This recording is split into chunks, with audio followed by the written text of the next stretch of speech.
আসসালামু আলাইকুম এভরিওয়ান। আজকের আকাশটা জাস্ট ওয়াও, কি আর বলবো, আমার কাছে এতটা ভালো লেগেছে। তোমাদের কাছে কেমন লেগেছে কমেন্ট করে জানাবে।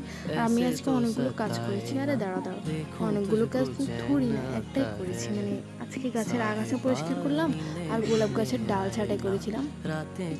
আর দেখো, এটাকে আমি অনেকগুলো কাজ বলেছিলাম। এই গাছের গোড়া অনেকগুলো আগাছা ছিল যেগুলো আমি পরিষ্কার করে ফেলে দিয়েছি আজকে। মানে প্রত্যেকটা গাছের গোড়ায় পরিষ্কার। আর এটা তুমি যতবার তাকাচ্ছি আমার ততবারই কষ্ট লাগাচ্ছে।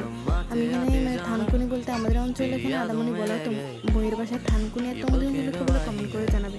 আর এত রোদ পড়ছে যে গাছেরাও মানে কি এক অবস্থা হয়েছে, তাই আমি আগাছাগুলো পরিষ্কার করে দিলাম যাতে এদের কোনো অসুবিধা না। আজকের মতো টাটা।